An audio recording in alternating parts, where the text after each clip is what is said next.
Hey, everybody. Thanks for listening to Baxie's Musical Podcast. If you like what you hear today, be sure to like it, subscribe it, rate it, share it with everyone you know. Also, be sure to follow the show on Instagram, TikTok, and Facebook for regular updates, because there's always another one coming up next week. Thanks to Metro Chrysler, Dodge, Jeep, and Ram at Chicopee for their support. Visit their state-of-the-art dealership next to BJ's and Big Y on Memorial Drive, or go to metrojeep.com and drive home with your new Metro Chrysler, Dodge, Jeep, Ram today. And now let's get started with Baxie's Musical Podcast.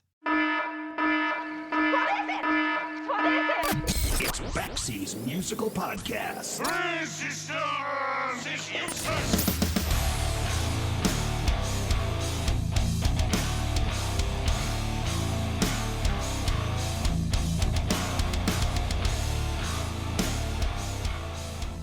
Hey, here's something I bet you didn't know. You have any idea how many people audition for The Voice every season? 45,000 people, of which they choose between 8 and 16 people to get the chance to compete against each other on national TV. Now, before you say, hey, Baxie, why are you suddenly focused on a glorified talent show when there are so many other more important things to talk about? Well, it's a fair question, so let me provide for you a fair answer. If you've been among 16 singers chosen out of a group of 45,000 people, it's usually because you are better than 44,984 others. And if you happen to advance in such a competition, it's often because you are better than some of the others who were chosen just like you. The thing is, you don't actually need to win a singing competition like The Voice. If you're that good, then it's possible to take that experience and use it for the next 12 years of your life to become successful. For example, there's Suzanna Choffel, a season 3 contestant on The Voice. And while advancing into the knockout round, she left the show leaving a huge impression not only on the judges, but also in national publications like Rolling Stone, who believed that she showed more promise than many of the people who were chosen to win. And so, since then, Suzanna has released a couple of exceptional albums. She's earned high praise in several international songwriting competitions. She's played at South by Southwest, and now she's just released her 4th solo album entitled Bird by Bird. Suzanna is a unique voice who has a natural gift of seamlessly straddling pop, folk, jazz, reggae, and other genres with incredible ease. On the newest album, which was released on September 27th, she stretches out even more. Again, it's been 12 years since Suzanna Choffel was a contestant on The Voice. It's been 12 years of her honing her craft as a singer, a songwriter, and as a guitarist, and the results represent the most ambitious record of her career. It's awesome. This is my conversation with Suzanna Choffel on Baxie's Musical Podcast.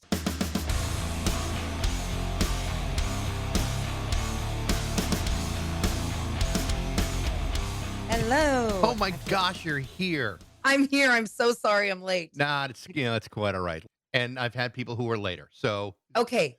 I'm so sorry. I was like driving. I was like, traffic in Austin has been insanity lately. So there's like you hit construction like everywhere you go. I need to start adding like 15 minutes into every drive. So can you hear me okay? I hear you fine. Can you hear me all right? Okay, perfect. Yes. Perfect. So Yeah. you have a son? Is it kids or I have 2 daughters. two Yeah. daughters? I have, they're 5 and 9. Mm. So yeah, doing the mom and the music thing. It's all crazy. Do Now you have kids? I have 3 adult daughters, and Wow. I don't know how your kids are still young, so they probably haven't grasped what mom does for a living. I just know that at a certain age, daughters are like, oh yeah, that's what dad does for a living. Totally. And Totally. there's absolutely no impressing them whatsoever. Yeah, right now they're still impressed, but I know it's going to wane at some point. So, And when it crashes, it crashes hard, and it's yeah. like something to get used to. But it's great to have you. I'm so glad we finally got a Thank you chance to so do this. much. Oh, Thanks absolutely, for having me. absolutely. Yeah. I've had to actually. It's good because now I've had an extra couple of days to listen to the new record. Beautiful. Yeah, Excellent. absolutely, and I've really enjoyed it. And Thank you. one of the things that I did is that I tried to do like an unfair side by side comparison to some of Yeah. your older stuff. And there's a couple of things that really jumped out at me. The first is this is clearly the most ambitious record that you've done. There's almost, I mean, you've always incorporated other styles and other moods, but this one, it feels like you're stretching out even further. Like this is like the most.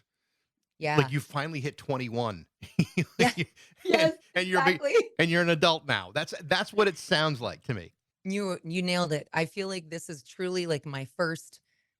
I mean, I hate to say adult record, but it really it addresses so many issues that I think so many people go through, and emotions that people start feeling like right around midlife, and it's like, okay, this isn't going to be the like the poppy pining for love, album that, maybe I made in the past. It's going to address some more serious topics, everything from mental health to social justice to, all kinds of things. And it definitely feels that way. And mood wise too, we explored some different things. I kind of dug into my jazz roots a little bit more, which was really fun. I feel like I kind of got to embrace like the jazz singer in me.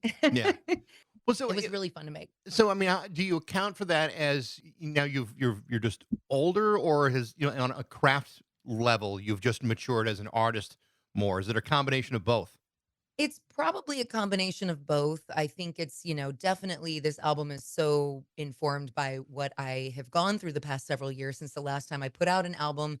I've had kids, there's been a pandemic, like just tons of shifts in the world and amongst friends and family and so there is that, but I also think there is a maturity in the album as far as the performance and the style. There's like a confidence that maybe I leaned into more. I definitely felt way more confident on this album than any other one, like I knew who I was Yeah. going into making this album. So the other thing that jumped out at me is how again, you've always gone through different genres and different styles, but what is so clear here is how seamlessly your voice, just as a vocalist, transitions from one style to the next. I mean, you're flowing in and out of style so effortlessly. I know it's not effortless, but you get the sense after listening to the record that you could sing, anything, death metal, K-pop, polkas. I mean, I'm waiting for the Wait metal till you album. hear to my come. next I album. can't wait. I can't wait. But it does seem like, maybe when you say you're maturing as an artist, that maybe you're finding something within your own voice that you hadn't quite experienced before, especially in the earlier records. Is that an accurate assessment of it? No, not at all. I definitely felt our voices definitely change over the years, and it's weird when I listen to like my first album. I sound so different. I was just a it was gosh, I was like a baby. And my second one has a different little bit of a feel because I was leaning into certain styles a little bit more and still exploring. My third one I think definitely feels probably the closest to me other than this new my fourth one that's about to come out. But I definitely feel like okay, so one thing that actually made the vocals on this album a little interesting was my producer, David Garza. He kind of pulled the guitar out of my hand for a lot of songs. I'm used to playing guitar on every single song. I kind of drive the song and direct it with my guitar playing. And on this one, he was like, you know what? I don't want you to worry about that. I want you to just focus on singing. So let me play guitar or let me play the keys or let's approach it in a different way so that you can really just focus on your voice.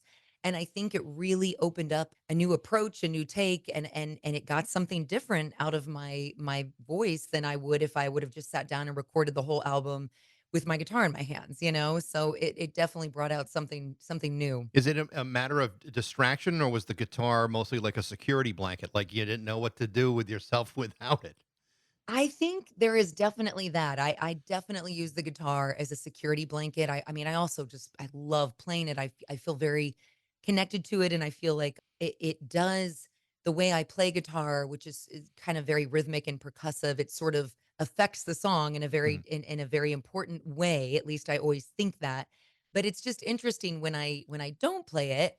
I've always kind of envied when I go to see like friends play and like I don't want to say they're just a singer, but they are like the singer of the band and they don't play guitar, they don't play keys. I'm like, man, they really just get to kind of like lean into like to like using their whole body to sing and to really project. And I wonder what I would sound like if I just did that, instead of having the guitar with me. So this has been a really fun just kind of stepping out for me of my usual sort of role as singer-songwriter with guitar, front woman with guitar. So yeah.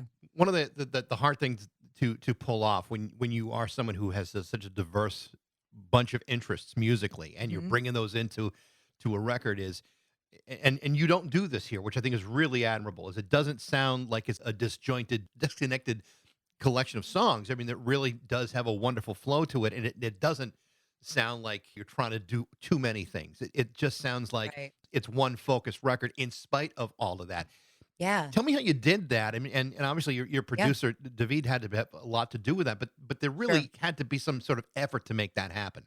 It's funny, I was kinda nervous going in because I did feel like all the songs were so different, and I was like, "Do they all belong on one album together? How is this gonna sound?" I mean, I definitely trusted David, I trusted our process, I knew it would turn out wonderful, whatever it was gonna be, but I was kind of just curious and how it would flow, and I think one of the things is, the instrumentation, keeping David has such a paintbrush in this album because if you know his music and if you know his style, you can hear his guitar tone and his beautiful piano coming through. But I think he really worked hard to just basically bring out my voice to where my voice was the center of attention on every song. And so as long as my voice was creating the vibe and the tone that Susanna Choffel creates, me, that was sort of that's the through line of the record is my voice.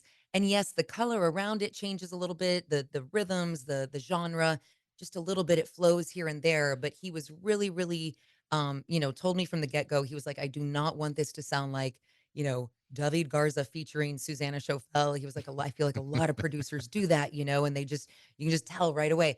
But I want it to have this, you be the center of attention with like this, this kind of world of music surrounding it. So we definitely, I think one other thing real quick, that kind of made it all feel really not disjointed, conjointed, is that the word? Yes, sorry, sometimes words evade me. So we recorded the album out in LA with a band in a room. It was this amazing rhythm group, rhythm section of Amy Woods on drums and Sebastian Steinberg on bass. They're Fiona Apple's backing band. Mm. They play with Soul Coffee, and they're just like great LA players, right? And so I had never played with them before, but they had heard the songs. David had sent them. David is, beloved friends with them. So they all play together all the time. And I just showed up and it was like, it was almost like showing up to like a jazz bar and slipping in with the band and just singing, right? And so I feel like it gave the album every single one of those songs, even though we went later and added all kinds of bells and whistles and overdubs and everything. The heart of the band is the rhythm section and my voice. And that was very intentional because it makes it sound like a record, Right. just like, and because it really was a recording of a band in a room making music, and so it's rare that records are done like that anymore, and I love making records like that. It's really beautiful. It's almost like being on stage, but in the studio. You mentioned that it's been a number of years since the last record, Hello Goodbye, like I believe was the last one. Five Yeah, five yeah, years. 6, yeah, Six, a yeah. It's long been a time, while. a long time. Mhm. But now that Bird by Bird is here, and now you feel as confident about it as you can possibly feel, considering it's such a different type of record, and you're feeling a lot more, connected to it. I mean, is there a sense of relief that you're finally able to get this out? I mean, are you loaded with anxiety? Because I'd probably be in a fetal position waiting for this thing to come out. I mean, how do you feel? Yes, I mean, it's been a long time coming. I was trying to put something out sooner and then the pandemic hit and then that, it's funny. We were trying to get into the studio to record this for like a year and everyone kept getting COVID. And so we finally did it in 2022 and then we like mixed and mastered and everything all of last year. And I wanted to put it out right. I thought about just putting it out there and not like really even, just sort of self-promoting a little bit and but I was like, you know what? If I am going to do this thing, I want to do it right. I want to give it a proper release, a proper push. I want to talk about it. I want to really elevate it. And it is extremely anxiety inducing. Mainly, I will say it's not because I don't believe in the record and I'm not excited for people to hear it. I'm thrilled about the way it turned out and the artwork and everything. It's really just this new landscape of the music industry that has changed so much Yeah. in 6 years. I mean, it changes like every week. Like, I feel like there was this point, like suddenly around probably right after I released my last album, where things just started changing so fast, whether it was the streaming world or the publicity world, publications dying, journalists going away, all these things that really started changing. So that has been a real hurdle and learning curve for me this time, is just sort of like all the dynamics of the industry, quote unquote. But as far as like just releasing an album and putting music out there again, I'm so excited. And what I want this to do is, this to me is sort of it's almost like my coming back album. And I plan on just doing steady releases from here on out, whether it's singles or EPs. It was like kind of had to take my break to sort of recenter, I had my kids, recenter, sort of reset. And now I feel like kind of like myself again, Yeah. So It's yeah. weird because I've done a bunch of these interviews over the last couple of years, and starting at the beginning of the pandemic. What's interesting to me is like it almost seems like the pandemic gave everybody a chance to just step back a little bit, take a breath, Mm-hmm. reassess what they're doing, and it Mm-hmm. really kind of created an atmosphere where many artists were able to really get back into being creative again and really Yep. working, a song, as opposed to, you're being on a timeline, or you got to bring everything's going to be, done by a certain date. Well, Yep. here you are, there's nowhere to go, there's nothing to do, there's Yep. no place to play, and it Yeah. it forces you to focus on what you're really doing. I mean, did you Yeah. feel that worked for you, or was it something different? Yeah, yeah. I mean, my story is maybe a little different just because I had like a little one. I had, a 4-year-old and like I guess like a 5-year-old and a 1.5-year-old when the pandemic hit. And so I was in a very different state, but I was still playing out a lot. I was getting back to gigging. I probably just, after my second child was 6 months, I kind of started hitting the stage again and getting back out there. But it definitely, I was kind of grateful for it in some ways, because I feel like it did allow me to take a minute to, because I did feel this like, okay, I got to get something recorded. I got to get, and it, in a way, it allowed me to take a little bit more time writing and making Right. sure like I had the songs that I wanted for the album. And so I definitely feel like it was just like hit pause on the world for a little bit, Yeah. and that wasn't necessarily a bad thing for people who kind of get on the hamster wheel of, whatever industry it is, but particularly music kind of has this cycle that people go through where they put out an album, tour it, get back into the studio, record another album, tour, and it's like that's exhausting. And sometimes it doesn't leave much energy for actual creation and rethinking your craft and what you actually want to be doing. And so I definitely feel like it was a good pause, a good going inward, So Well, yeah. and the end result resulted in a lot of really cool songs. I mean, I Oh, think thank I think you. one of my favorites is the opening track, "Little by Little." I love the way that Me came out. too. Tell me a little bit about that song Yeah. and how that happened. Yeah, that I always heard that as the beginning, the starting track from the get-go. I that song was written in a songwriting group where I don't know if you've heard of these groups where someone emails out a prompt and maybe Hmm. like 10 to 20 people are in it. You have about like a week or 2 weeks to, turn in a song that doesn't necessarily have to use the prompt name, but it's got to be like somewhere in the theme.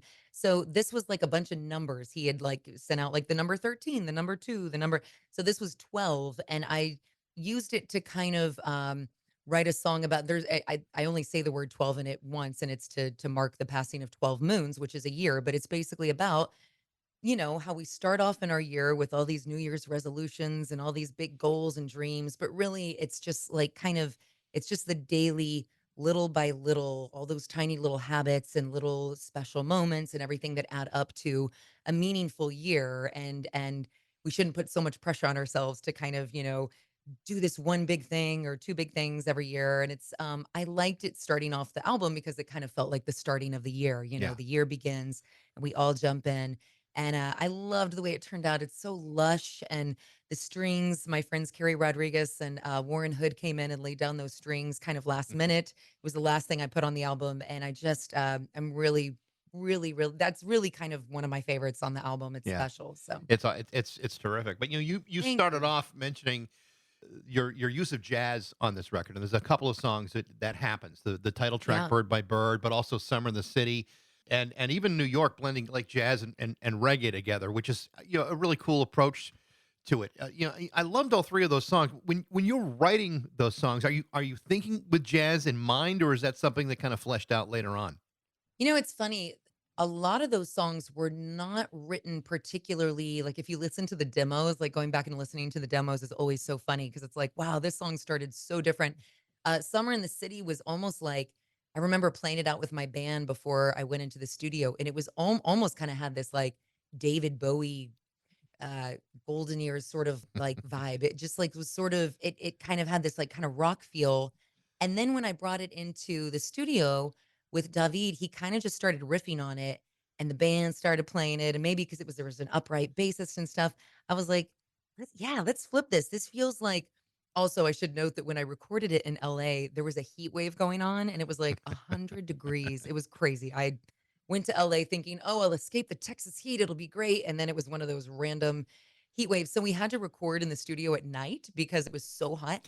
So it kind of lent this like just swampy, sultry kind of almost like you stumbled into a New York bar on a summer night sort of feel.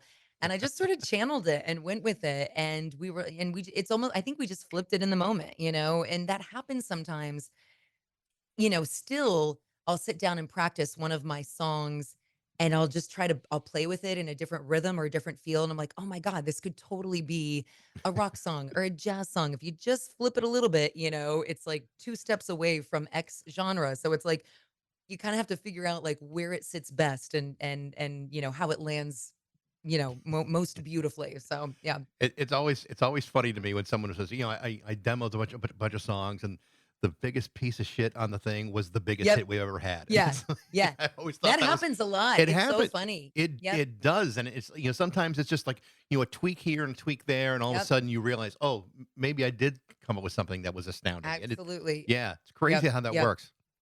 Yeah, no, my last album, there was my one throwaway song. I call it a throwaway song. It was kind of just like a little jam that I brought in because we needed like one more kind of upbeat song.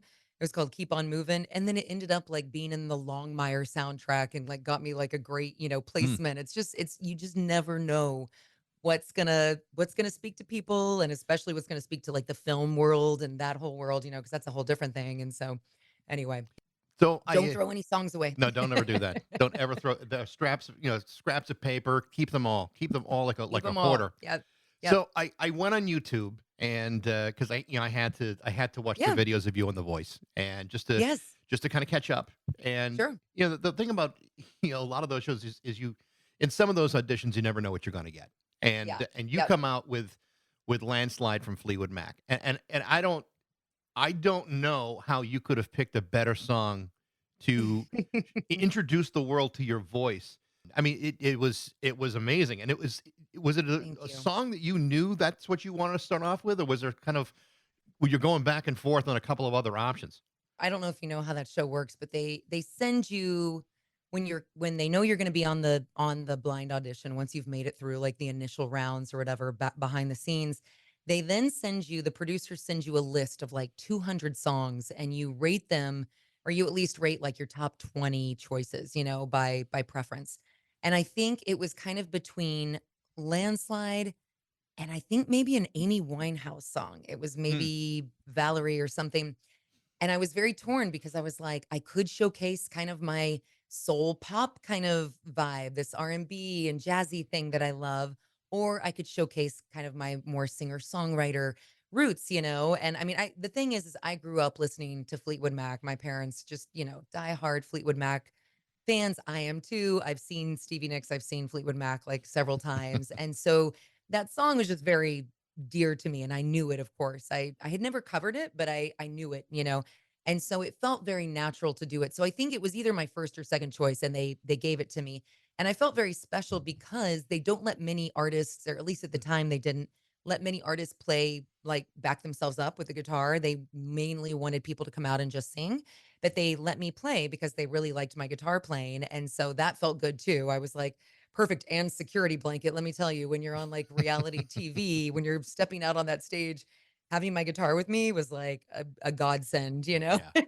So- I mean, I realize the exposure of something like that, and can be incredibly powerful. And, I mean, and you already Sure. had a couple of releases before you even went on the show, but at that point, once you're on the show and you advance, for a bit, once that leaves, I mean, how did things start changing for you? I mean, was there all of a sudden more interest in what you were doing? I mean, were people, looking at you in a more positive way? What was the outcome of that Yeah. show? Yeah, that's a great question. It definitely gives you a rush and flood of like new fans and new listeners. So there is that element. Like my social media kind of tripled overnight as far as like followers and likes and all that stuff. And people are interested in you. And what's really cool is they're watching from all over the world. I got new fans in Thailand and Vietnam and just everywhere. And as far as like once you're off the show, I mean, probably if I had gone further, more things might have happened for me. I didn't really care that much. I had misgivings about doing it in the first place, but I was like, what do I have to lose? This Right. could be really great for me. So really all in all, I felt like I got the most bang for my buck out of like what I wanted to get from it, which was a little bit of publicity. I got some amazing press from Rolling Stone. There was a writer there, Jessica Hopper, who really took to me and like wrote like some of the best PR I've ever gotten, just like she's the only contestant that you actually want to listen to a full album from. She's got like all the vibe in the world. Like she said all these great things that I was able to use for years on and then as far as like once you're off the show, I did get some great opportunities. It's kind of a calling card for I would say it probably has about like a year or two lifespan, right? And people start to forget about you and that show has like a million seasons and totally fine. I didn't want to be known as like the girl from The Voice. It just sort of opened up. It is a great way of being like, "Oh, I was on The Voice." You can go look on YouTube. There's a performance of me. It kind of instantly gives you this sort of cred too of like, if you're good enough to be on The Voice, you must be good. You must be at least it's not American Idol. It's The Voice feel like has a little bit of a different Yeah. cash to it. American Idol's got a little bit of a Walmart feel to it. Exactly. That's a great way. It's a great way of putting it. Yes. But it's true though, and I think of many contestants who have been on those shows. Sometimes the best thing that can happen to you is to not win, because Exactly. all of a sudden the expectations are way out of control, and maybe even second place isn't such a great place to be. Right. But if you had the credibility of having been on that show, especially The Voice, because I mean, you got to audition with like 45, 50,000 other people before you can It's even get crazy. considered Yeah. to be on the show. Yeah, it is crazy. So when you look at it like that, exactly. I never wanted to win. That was never just wanted to like go as far as I could. I was clearly like a kind of the weirdo on the show. There were a few of us who you could tell it was like I wasn't really looking to be a pop star. I wasn't Right. looking to be a big country artist. And though there were definitely people there who they wanted to win. I mean, they were just and it was so funny because when I was on it, I was like 32 years old, and you would have thought I was a grandma. It was like the ageism of LA. My God. I had never, growing up in Austin, it wasn't really a thing. And so it was really a funny, eye opening thing of like, I remember Carson Daly coming up to me after I got knocked my battle round, I got knocked out. He was like, "What are you going to do now?" And I'm like, what do you want me to say? Like, I'm just going to give up. I guess that's it for me. Oh, Same just shit going I to was keep doing doing my before this thing. show. Exactly. Exactly. It's just all drama. They like to build Yeah. that story. So You mentioned the Rolling Stone article, and the quote I read was more powerful than even some of the top notch pop belters. I'd have T-shirts made with that thing. I'd be selling that on yeah. the merch table for years. Yeah, like I said, that was really you can't buy that good press. I mean, you can, but you gotta spend a lot of money. So I did it the other way where I just. So it was really nice. And also will say, like, I made some great friendships, musical friendships. To this day, I'm still friends with some of the musicians and singers who were on the show who've gone on to do wonderful things. And it is really funny. It feels like the ones who don't win actually sometimes have a bigger career Yeah. or like kind of more interesting careers.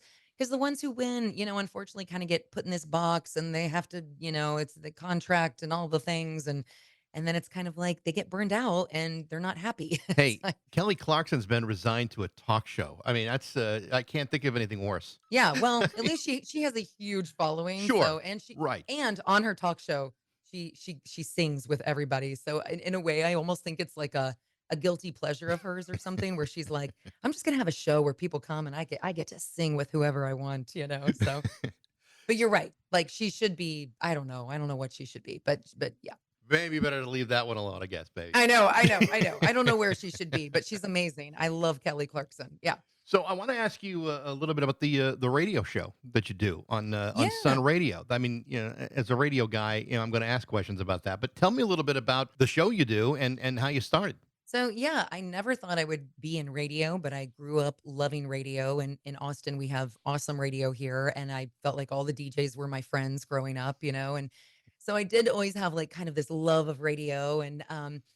And then I guess it was right around the time, it was right after I put out my last album when I was pregnant again and about to have my second child. My friend Kelly, excuse me, was doing a radio show on Sun Radio, which is, local solar powered station. We're kind of Americana AAA format. Hmm. And she was starting to tour a lot. She's an artist as well. She had a specialty show called River Girl Radio on the weekends. So she asked if I would come in and just fill for her. And so I came in, did a few of them. And one day, like the boss stuck his head in and he was like, "You sound really good. Like you're really good at that. You're very natural. Would you consider we have a DJ who's leaving and we need to fill this kind of midday shift. Would you consider taking it on?" And I was like, "Wow, okay, like dream day job unlocked, like." And it was kind of perfect timing because I wasn't I was still performing and still active in music, but I didn't want to be gigging as much, obviously, because I was pregnant, I had little Sure. kids. So it was sort of the perfect way to kind of ease into to kind of keep my foot in the music world, but in a bit of a different way. And so I've done different roles throughout the last 6 years there. I started off doing weekday middays. I was Monday through Friday, 11 to 3. And Right. then that got a little overwhelming when I did decide to start recording music again. And I knew I was going to be like, just busy doing the music thing. So I dialed it back. And now I do a Wednesday night show called the Choffel Show. And it's just kind of a variety hour of like, I kind of do like birthdays, passings, kind of mark some of like those big things, like if it's Jimi Hendrix's birthday or whatever. But I have very eclectic taste, as you mentioned before. So I'll play like some global sounds, like something a band from Africa or from Latin America. And then I'm a Saturday DJ as well. I do the Saturday like 10 a.m. to 3 p.m. shift. So Yeah. it's really fun. I just do two things a week. And then sometimes I get to host events, and interview artists. And I of course love doing that because I am an artist. So it's just fun to get to, do what you're doing right now, So Well, I mean, it's cool to hear you talk about that because I mean, I realize that format is a little bit more, open to other ideas, and other radio formats are yeah, like, well, it is. here's what you're gonna play, and you better Exactly. get all your commercials in before Yep, the next song. How for cool! sure. How cool that you're doing that. I mean, to be able to have that, not to say you're falling back on it, but to be able to have something else to. You're not just focused on one thing. You're not just focused on Yeah. music, and you can have a family and Yes. all those things. That's a cool thing to I have. think I was talking to a friend the other day who was getting down about having to get a job because the music industry is so whatever, just hard right now. And I was like, you know what? It'll be like the best thing you do because I feel like being like having, a few different things going on. Obviously, my family is a big part of that, but like having the side job as a DJ, it kind of gets you out of your head. Artists, we're so like all about me, all always like, everything is me centered. And so it's kind of nice to get out. Like I love being able to like promote my friends' shows and like play like I have a lot of musician friends who will just send me, their new releases and I'll play it on the airwaves. And it's so great to get to feel like you're kind of part of a musical conversation going on Yeah. that's not just about you. You may be one of the last people who said, "Thank God for the stability of radio." I don't know what I I didn't do. say I don't know what I would do if it weren't so stable and working so well for itself. no, believe me, I'm not making millions and I know that it could go away any day No, now. So listen, I'm just grateful to get to do it. listen. I'm a unicorn. I've been working at the same station doing mornings for 30 years, Oh my gosh. yeah, and I don't even. So And what station are you at? so You it's at WAQY in Springfield, WA. Massachusetts. Okay, that's right. You're in Springfield. Okay. Yes. I have a sister who lives in Hartford, so I've spent some Shut time in up, really? Springfield. Yeah. Yeah. So, Wow. Okay. Well, yeah. there's a very good chance she's heard of us. So Yeah, I'm yes. sure she listens to y'all because she always complains that there's no good radio except for maybe one good station, and I bet it's y'all station. Well, But yeah, for the sake of argument, I think your sister's right on the screws on that one. She's there you absolutely go. right. Yes, there are no good Yeah. stations in that city except for the one that's 25 minutes away. Yes, exactly. I actually went to Springfield a couple years ago, I got this random gig to go play Do you know Chris Bosh, who used to play Yeah. for Miami Heat, NBA player? Yeah. He was getting inducted into the Hall of Fame, and he has ties to the Austin music scene. He and his wife and family live in Austin now, and he's actually an aspiring musician. Now that he had to, do you know his story? He had to retire Yeah. because of health issues. He was pretty young, but he had to retire anyway. So I got flown up there to play his VIP party, and it was so cool. It was so fun. It was like all these NBA players like around me, and I'm like a major basketball fan. I used to play basketball, and so it was really fun. So that's my Springfield story. Well, you know what? If Chris comes back and he invites you along, let me know because I'll be. I will absolutely. You can be my plus one. Oh, ooh, Yeah, he's really sweet. that's But great. anyway, but yeah, you've been on radio for 30 years. So like Well, 30 years here. I probably mean, I go back and even back further even than that. further. Yeah. So you've seen some crazy changes, I'm I, sure. I have seen all the changes. Yeah. Yeah.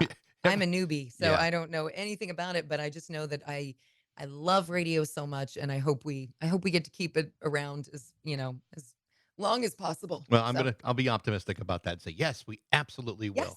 Yes, Absolutely. it'll happen. It'll happen. Suzanne, this has been a lot of fun. I wish you all the luck with the record. Thank you Really, so much. it really is wonderful. And you've been an absolute joy to talk to today. Thank you for listening. I really appreciate your time. Thank you so much. Not a problem. Nice to meet you. You too. Have a good one. You Take too. care. Bye-bye. The name of the new album from Suzanna Choffel is called Bird by Bird. Thanks for listening. I hope you enjoyed it. If you did, be sure to follow along on Instagram, TikTok, and Facebook for regular updates. You can also email me at bax@rock102.com. I'd love to hear what you think. Thanks to Metro Chrysler, Dodge, Jeep, and Ram at Chicopee for their support. And most of all, thanks to you for listening to Baxie's Musical Podcast.